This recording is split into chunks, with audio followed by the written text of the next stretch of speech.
Now on BBC Two, it's Newsnight. I'm calling for nothing short of a revolution in the tactics and organisation and image of the Conservative Party. The Tories have chosen the young man in a hurry. Will his revolution change the Conservative Party forever?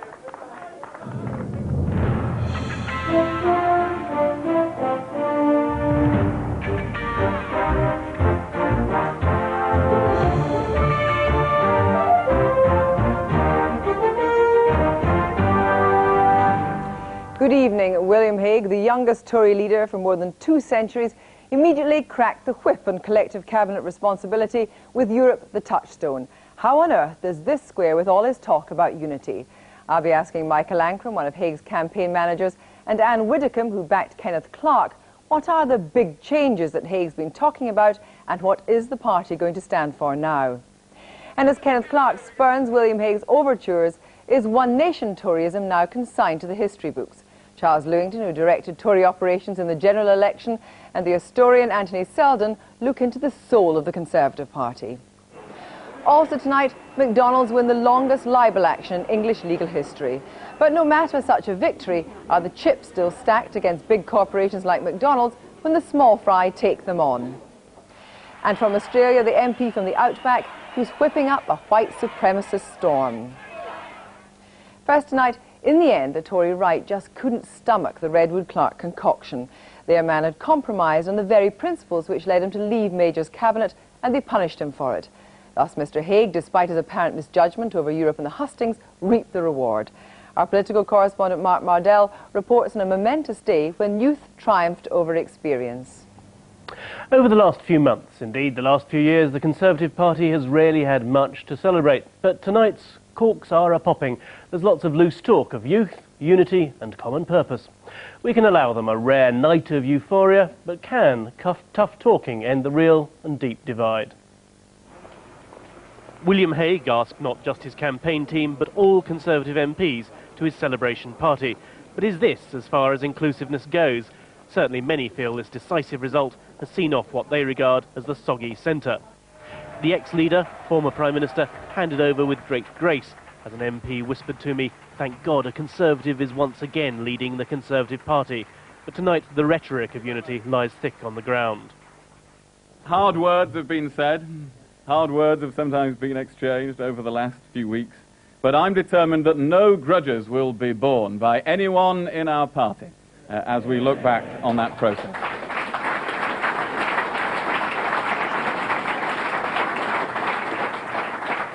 We all start from a clean slate, and it is my responsibility to lead this party. It is also my responsibility to heal this party and to bring people together. But there was a big stick as well as soft words. Disunity must end, shadow cabinet responsibility would be enforced.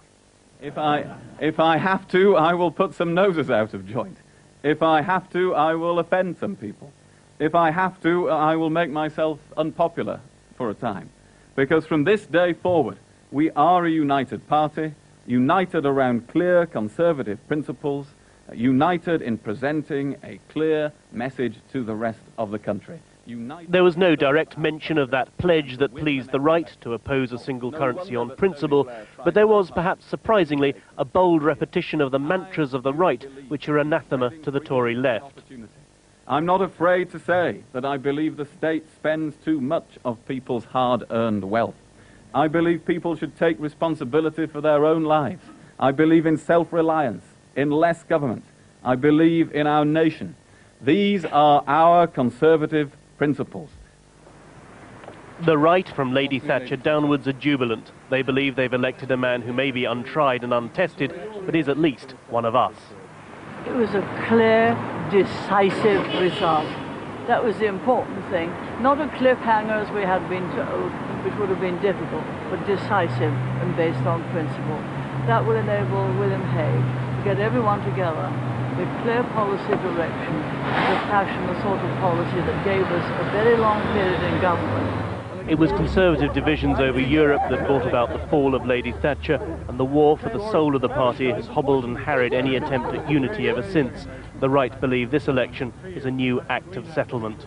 The feeling in the committee room when the result was announced was as if a boil had been lanced.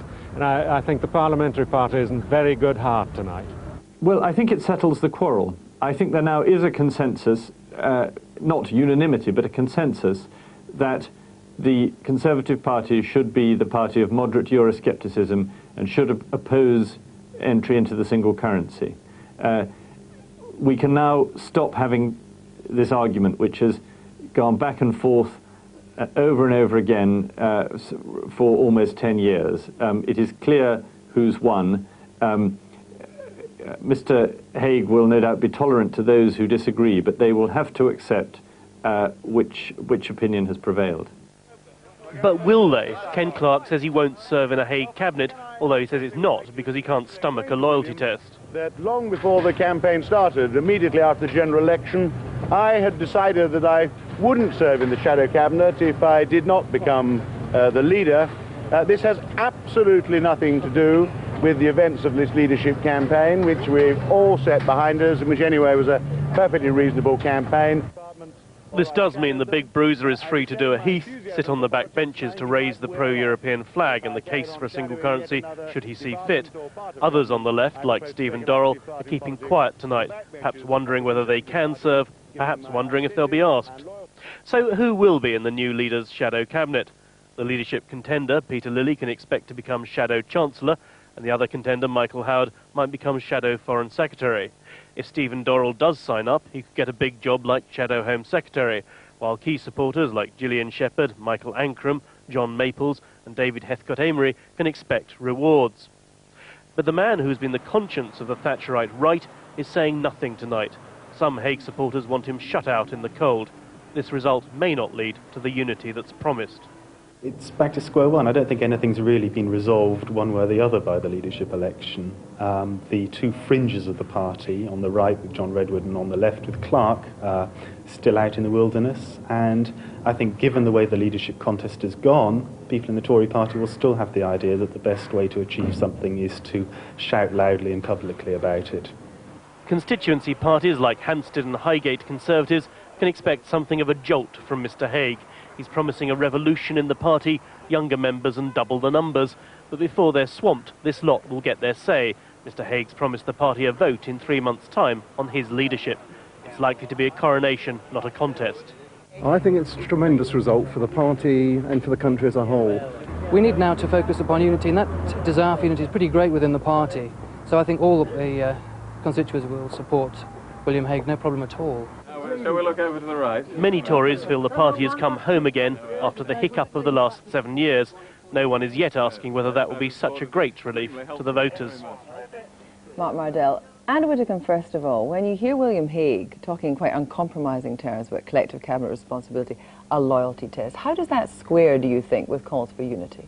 Well, there's nothing new about the concept of collective responsibility, and I would be rather amazed if a leader of the party stood up and said, we're not going to have collective responsibility anymore. I think the real test will not be whether he talks about collective responsibility, but the composition of his team and the inclusive nature of that team. Now, I expect it to be fully inclusive. I expect that William will, in fact, set about healing the party. But where alarm bells ringing, you heard Charles Moore saying there that people who dissent just have to zip it. There will always be a line which you have to take when you speak for the government or for the opposition, because everybody understands you're in that role and you're not speaking for yourself. There will always be collective responsibility. No great new invention about that. As I say, the real test will be the inclusiveness of the team, and I'm very hopeful that it will be inclusive. But Michael Ancram, what sort of signal does it send out to the country and to the constituents at large if he is going to put an absolute loyalty test on the line, for example, in Europe, and perhaps other issues as well? But you see, when you use phrases like absolute loyalty test, I mean, Anne's quite right. What he's talking about is collective responsibility in the shadow cabinet. He has stood for leader of the party. He's had a number of issues which he's highlighted. He's been elected on them. His supporters who voted for him would expect those to be the policy of the shadow cabinet. and collective responsibility is how shadow cabinets work. But Anne's other point is also very important. He is looking for an inclusive shadow cabinet. He said so tonight. He said he is there to heal the wounds of the party. Well, you've expressed anxieties early tonight about the nature of that inclusiveness. What do you want to see to be reassured? I'm certainly not going to lay down any conditions, but all I'm saying is that the party is both its right and its left. That was why I, as a right-winger, long before the Redwood Pact, decided to join Ken Clarke, because I wanted to tangibly demonstrate to the country and to the party in the country that the right and the left can work together. And I want to see a shadow cabinet and a shadow team in general composed of people who have different views but a loyalty to one party. When you say different views, we've already heard that Kenneth Clarke is not prepared, for whatever reason, to serve in a Hague shadow cabinet. Can you give me some kind of indication of the kind of appointment you would like to see? No, I am not going to presume to lay down whom William should appoint to what post. And I do trust Ken Clarke. I think he is a very honest man. I think it's his outstanding characteristic is his candour. And if he says he'd already come to this conclusion before the so-called loyalty test issue, then I believe him. Michael Ancram, we heard a lot during this campaign about wheeling and dealing and so forth between the right and the left or whatever. We heard about Europe, certainly. But we heard very little about the principles on which William Hague stands. We don't know what his principles are. They're quite different in a sense from the kind of line that the Labour was leading out in the election, this vision thing. We don't know what Hague's vision is. No, he set them out very clearly tonight, and he set them out at very many periods during the campaign. He's looking at what he calls traditional conservative principles, which are the principles of the freedom of the individual, extension of choice, opportunity, caring for those in need, pride in country. And what he's saying is those are the principles which are going to inform our policies. But we can't have policies today. We don't need policies today. We're going to be in opposition for 4 to 5 years till the next election. We must now go out and talk to the party and talk to the country about those principles and how we can have fresh, relevant policies available for the next election. But isn't it extraordinary for you to say, after such a devastating election, general election, and also the shenanigans of this election, we don't at the moment need policies? I've never heard a political party say that they don't actually need policies at any particular time. Just think about this. What we are talking about is 4 to 5 years of opposition, where we will be scrutinising and criticising what the Labour government is doing. When we have to put forward policies as to what we will do is when the next general election comes. Those policies will need to be... But do you have to build your support now? Of course you do. We're going to make major reforms in the way that the party operates. We will start to build those policies now. What I was saying before you intervened was the way we are going to do this is we're going to go out and talk to people. We're going to listen to people. We're going to hear what they're saying to us about why they thought after 18 years we were tired, why they wanted to make a change. We are determined with a new young leadership to come to this next election with policies that which meet the aspirations of people in the next century and will secure us a return to power. But the majority of the grassroots, MEPs and so forth, didn't buy that Hague package at all. Well, the members of Parliament who elect the leader, as you saw tonight, thankfully with a very clear majority, because that allows us to unite the party behind William Hague, elected William Hague to be their leader. He is now going to have to put together his shadow cabinet. He's going to have to reform the party. He's going to have to listen and talk to people. If there was one policy, Anne Widdecombe, that you would like to see espoused straight away to give a clear indication of the direction William Hague's taking the party, and what would it be? Well, the one thing I don't want us to do, and I will say what I don't want us to do, is to get bogged down in Europe. I think we have overplayed the European issue. I think strands of the party become obsessed by Europe. We are not in charge of the European agenda for the next 5 years. I think it's time now that we looked on those sorts of policies which the people expect to hear from us, which is good, sound economic policies, caring policies, but also the imagination that Ken Clarke showed when he reformed the NHS, when he reformed education, real new ideas. Let's have that. Thank you both very much indeed.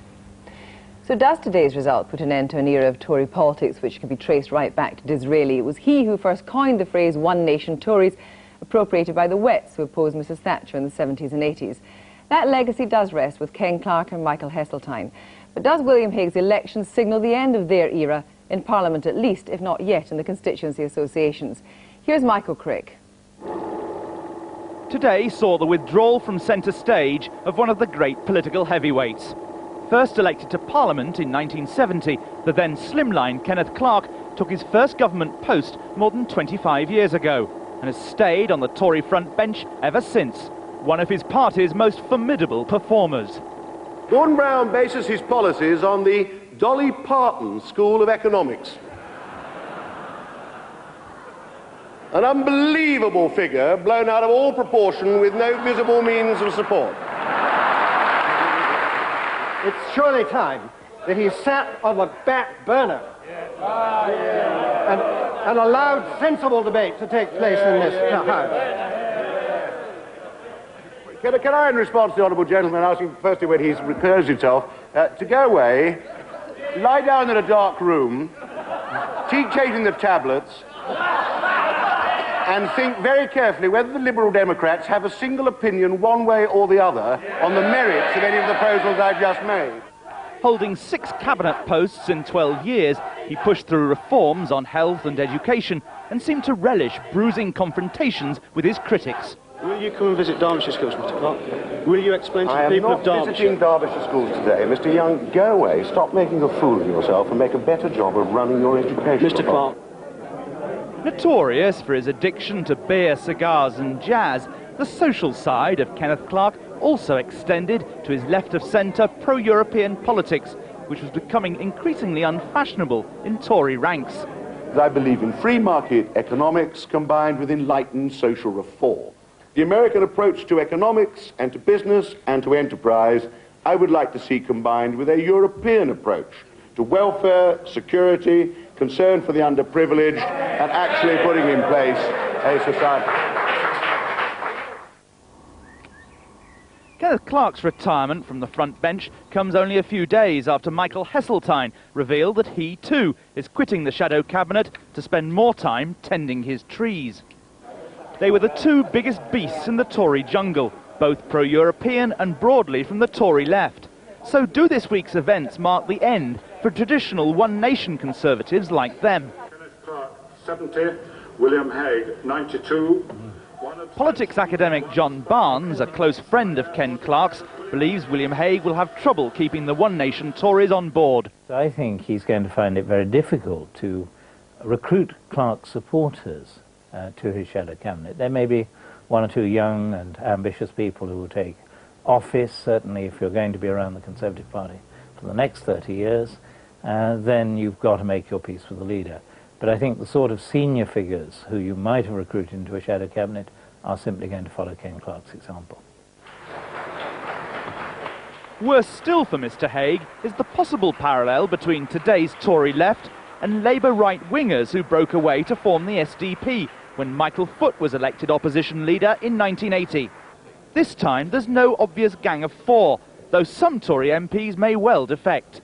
In oppositions the disciplines are not so severe, and so I would expect the poisonous rancours, I don't think it's too strong a term in view of what we've seen, to persist, and I expect indiscipline, I expect people breaking away on various policies, and I expect the Tory party to present the picture of a shambles to the public.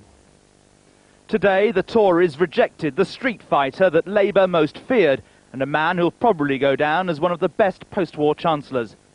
But in rejecting Kenneth Clarke and electing William Hague, are they in danger of ditching one of the most significant strands of post-war political opinion? Anthony Seldon, Charles Lewington, who ran the Conservative campaign in the election, and our political correspondent, Mark Mardell. Anthony Seldon, first of all, the right, and certainly the Eurosceptic right, appears now to have the upper hand.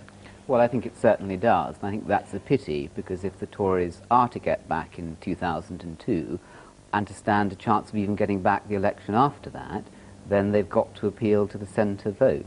That's the Tories' message of history, that you have to appeal to the centre. If they go out too far to the right, they will be destined to remain in opposition. But to all intents and purposes, you heard Michael Crick saying, and the analysis is that Kenneth Clarke and Michael Heseltine are now out in the wilderness. Yes. Well, I think it's very significant that Ken Clarke is out there, because it is unprecedented. Have you just given up?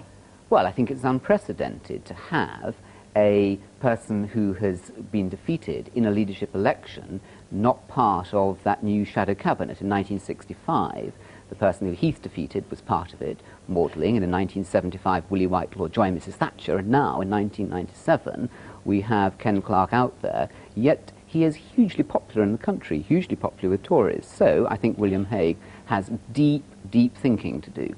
Charles Lewington, what signal do you think it sends to the grassroots in the country that Kenneth Clarke said absolutely straight away, without any hesitation, I will not be part of William Hague's cabinet? The grassroots will be very disappointed, because Ken Clarke is undoubtedly a big hitter, but when Ken said that he had made his mind up to go if he didn't get the leadership, I do tend to believe him. He has been in government or in the opposition front bench since 1972. It's been a long, long career. He likes his bird watching, and he wants to spend more time at home in the week. I really don't blame him at all. But on a more political note than that, I mean, the very ideology that both he and Michael Heseltine espoused, the whole idea, they were the big hitters in one nation Toryism, there are no inheritors of that mantle.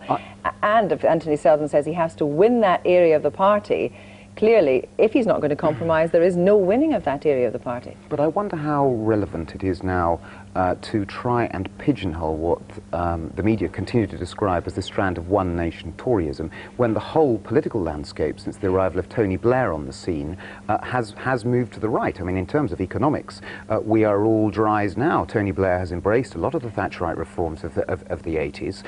Those on the left of the Conservative Party have themselves embraced a lot of the Thatcherite reforms. But do you think, Mark Mardell, that in a sense that the left has let the constituency left down?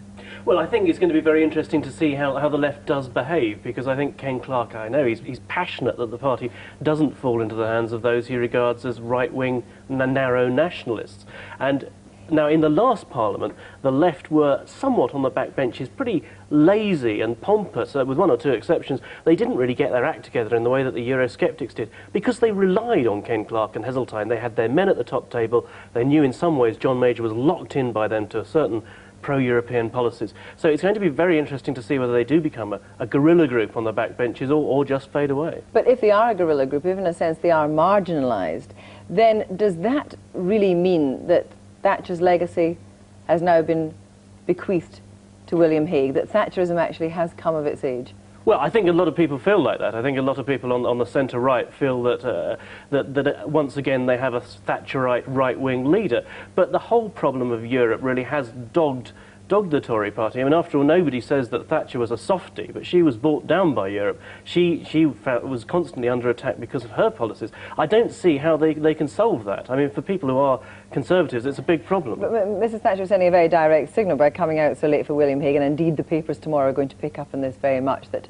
he is her poodle, that she is a creature. He's a creature of her making. Do you buy that? Well, I don't really know. I mean, the media can't have it both ways. I mean, a week ago, the media was saying that Mrs Thatcher wouldn't back William Hague because they didn't think that he was, quotes, one of us. Now they're portraying him as Thatcher's poodle. The media's got to make its mind up. The important point is that William Hague is not going to be a petty nationalist, to use Ken Clarke's own phrase, and he is going to be able to appeal to a broad swathe of opinion, I believe, in the Conservative Party, and to use a phrase that Charles Moore used earlier on, he represents a moderate strand of Euroscepticism in the party, and he has broad appeal across the front. Well, how can you package it that way when it seems so clearly to commentators or whatever out in the country and to people out in the country that she was the queen maker, the king maker?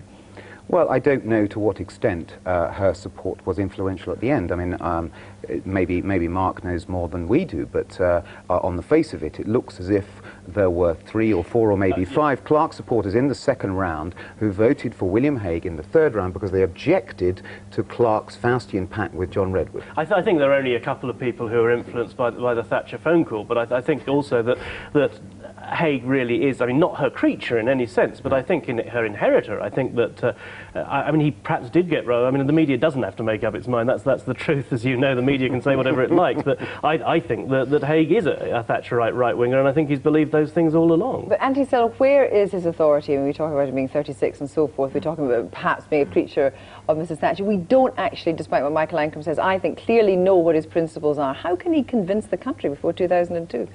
Well, I mean, he is only 36. He's only been in the job for 4 or 5 hours. I think we've got to give him the benefit of the doubt. But what is clear is that if the Tories are to do well, they have to appeal to a broad church. Tory revivals in 1951, 1970 and 1979 were based upon a recovery of the centre vote.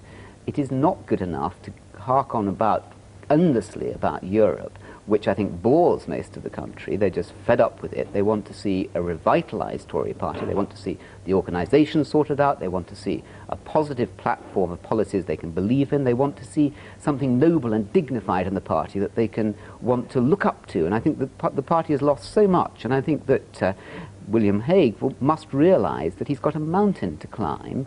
And he's got to start talking about a new conservatism. Unless he starts talking about something new in conservatism to rival New Labour or New Liberalism at the beginning of this century, then I think the party is going to be destined to a long period in opposition. Well, briefly, one step on that mountain, Charles Lewington, is resubmitting himself in front of one member, one vote. I mean, how quickly will that come about? I think it'll come about. He has already agreed to a special conference, as did all the candidates at the start of the campaign. That will be a coronation. And you're sure of that? I'm pretty sure of that, yes. There was very strong support for William Hague. He was the second candidate in all the constituencies where Ken Clarke came first around the country. I don't think that's going to be a problem. And William can use